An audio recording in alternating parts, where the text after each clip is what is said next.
Great. Thank you, Dennis. Mr. President, this is so important. Let me just follow up on just one or two points and then move on. Again, no conditions. You will agree to this plan to destroy your chemical weapons. You had put conditions on this in the past week or so, but no conditions. The only condition that the agreement will entail and propose and provide. Okay. So now we are going to discuss the details with the international organization. So I don't have all the details to discuss it with you now. And I'm not the expert to have specialized people to discuss the details. But in general, as headlines, whenever we join agreement, as Syria, we are always committed to those agreements. Your problem was that there was a threat of force coming from the United States. There's still discussion of the so-called Chapter 7 resolution being put forward to the UN, which would include the possibility of force. Would that be a deal breaker for you if that went forward? What the deal breaker? Chapter 7 resolution in the UN, which allows bodies in the UN to use force if you're not complying. Yeah, there's misunderstanding that we agreed upon this agreement because of the American threat. Actually, if you go back before the G20, before the proposal of this initiative, the Russian initiative, the American threat wasn't about handing over the chemical arsenal. It was about attacking Syria in order not to use the arsenal again. So it's not about the threat. Syria never obeyed any threat. Actually, we responded to the Russian initiative and to our need and to our conviction. So whether they have Chapter 7 or don't have Chapter 7, this is politics between the great countries. So that's irrelevant to you? No, relevant. No. We obey because we want to obey. We have completely different incentives. And again, that time frame which Dennis mentioned, 1 week to come up with a full accounting of your chemical weapons, November for the first inspectors to come in, mid-2014 for all your chemical weapons to be destroyed. That's an ambitious timetable even by expert standards, but you think that is doable? Yeah, but we have to discuss these details with the organization first. So you have to discuss that first. Yeah, this first. Second, the time is not our problem, it's the problem of the organization. How much time do they need to implement these agreements? You don't necessarily sign on to that time. The only thing that we have to do is to provide the information and to make them accessible to our sites, which is not a problem. We can do it tomorrow. We don't have any problem. You could do it tomorrow. Yeah, of course, we don't have problem. The problem is how much fast they can be in getting rid of any chemical matter, because this is a very complicated situation. It's not about will. It's about techniques. So only experts can answer your questions. Which leads me to my last question on Dennis's topic, and that's exactly what some people are saying, that this is just a ruse, just a game, because it is so difficult. Experts say it will be so difficult to get rid of these chemical weapons, especially in a war situation like this. This is indeed buying you a lot of time. Even if you don't have war, it is difficult. Even if you have all the requirements afforded by every party, it takes time to get rid of. So you're saying this could take years? As I said, we don't have experience in that regard, but some say it takes 1 year. I didn't say years. As I heard, it takes about 1 year, maybe a little bit less, a little bit more. Thank you, Mr. But President. at the end, we have to see the expert, and they will tell us. Okay. Let's go on to the latest breaking news. There's a lot of breaking news in this region right now, and that's the just released UN report on the chemical weapon attack last month in the outskirts of Damascus right now. According to this report, and this is the report you said you were waiting for.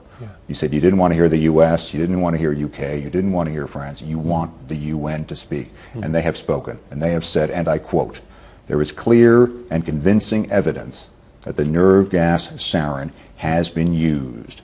And they base this on environmental, chemical, medical samples. They say that killing happened on a relatively large scale. That killing included children. Do you agree with this assessment? They have the samples, and they are supposed to be objective. We didn't have any formal report. But the question, if I agree about the use of sarin gas. Now, do you agree with the assessment that a chemical weapon attack occurred on the outskirts of Damascus on August 21st? That's the information that we have, but the information is different from evident.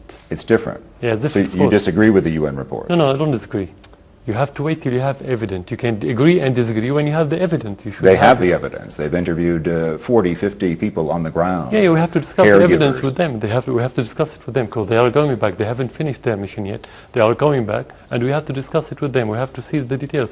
But we cannot disagree without having the opposite evidence. So nobody said that it's not used, because in March we invited the delegation to Syria because the sarin gas was used in March. We had the evidence that it was used in March. And we'll get into that in a second. I wanted to ask you about that. When I talk as official, I can talk about the evidence that I have. Okay, but they put out a 38-page report. I mean, it's been posted since yesterday. I don't know whether you've had a chance to look at it. We have to look at it. We have to discuss it before saying whether they are correct or not. Yeah, okay. It's only yesterday evening.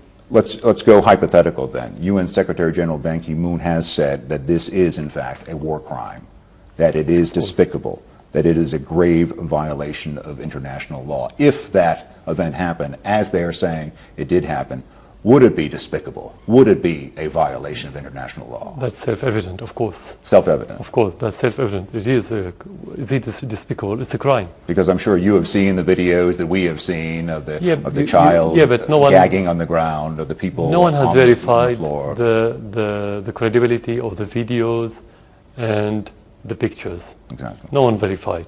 The only verified things are the samples that the delegation go and took. Samples of blood and other things from the soil and so on. Which is what they say they have. But you cannot build a report on videos if it's not verified. But they are basing it on the blood samples. Especially as we live in a world of forgery for the last 2 years and a half regarding Syria.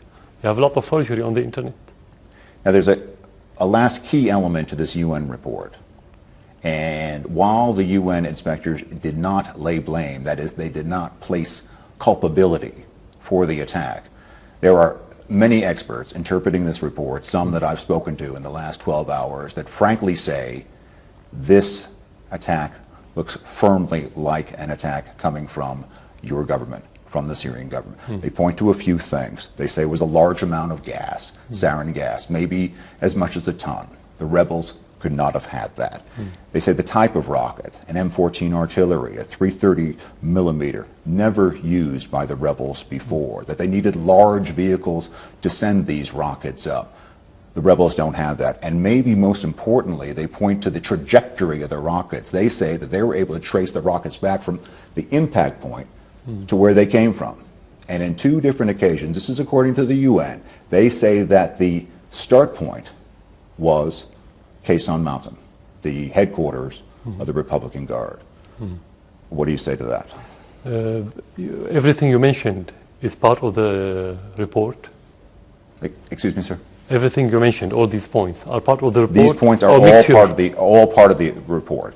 These are all facts. No, the report didn't mention anything regarding the Republican Guards or things like this. They said they gave the azimuth tracking of the trajectory, and people have extrapolated from the azimuth track that that is where it was coming from, northwestern Damascus. First of all, the sarin gas called the kitchen gas. Do you know why? Because anyone can make sarin in his house. They said it's very high quality, higher quality than even used in Iraq by Saddam Hussein, your neighbor at the time.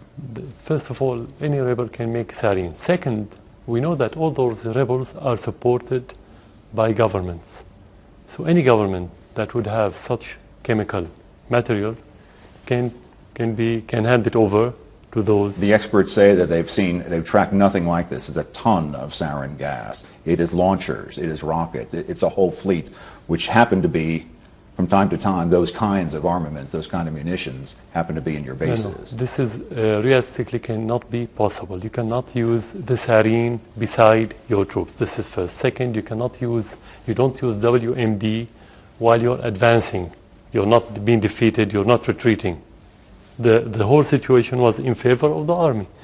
This is second. Third, we didn't use it when we had bigger problems last year. Third, when they talk about any troop or any unit in the Syrian army that's used these kind of weapons, this is false for one reason, because chemical weapons can only be used by specialized units. It cannot be used by any other units like infantry or similar traditional unit. So all what you've mentioned is not realistic and not true. Definitely, so far as government, we have evidence that the terrorist groups have used sarin gas, and those evidence handed over to the Russians.